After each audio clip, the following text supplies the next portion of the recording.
ఈరోజు వంకాయ, చిక్కుడుకాయ, నెత్తళ్ళు, ఒక బాయిల్డ్ ఎగ్, ఇగురు వండుతున్నాను. ఈ సామాన్లన్నీ ఇవే. ఎలా కూర ప్రిపేర్ చేయాలో చూపెడతాను.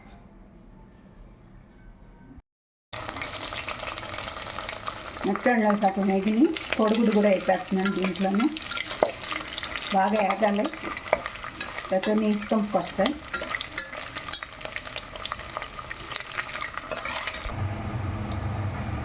ముందు కరివేపాకు వేసుకోవాలి, ఉల్లిపాయ, పచ్చిమిరపకాయలు బాగా వేగాలి.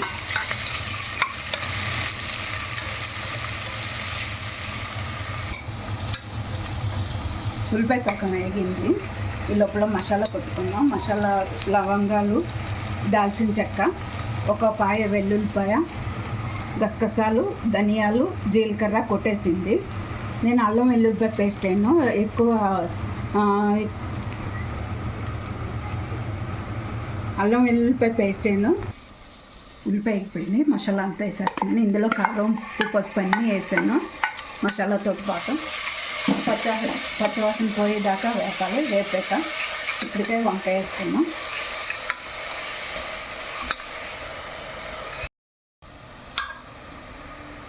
పచ్చివాసన పోయింది. ఫస్ట్ చిక్కుడుకాయ వేస్తున్నాను, తర్వాత వంకాయ వేస్తున్నాను. ఇది మగ్గాక అప్పుడు వేపిని నెత్తళ్ళని కోడిగుడ్డు వేసుకున్నాం. కొంచెం మగ్గాలి.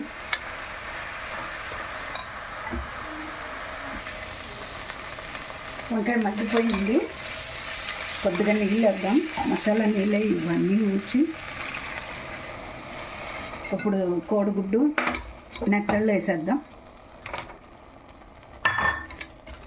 ఒక్క విజిల్ కుక్కర్ పెట్టుకుంటే తొందరగా అయిపోతుంది.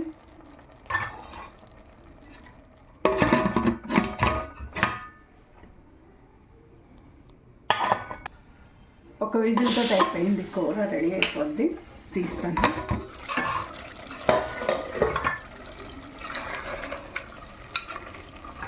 కూర రెడీ అయిపోయింది. వంకాయ, చిక్కుడుకాయ, నెత్తళ్ళు, కోడిగుడ్డు రెడీ అయిపోయింది. ఉప్పు చూసుకుని వేస్తే సరిపోతుంది.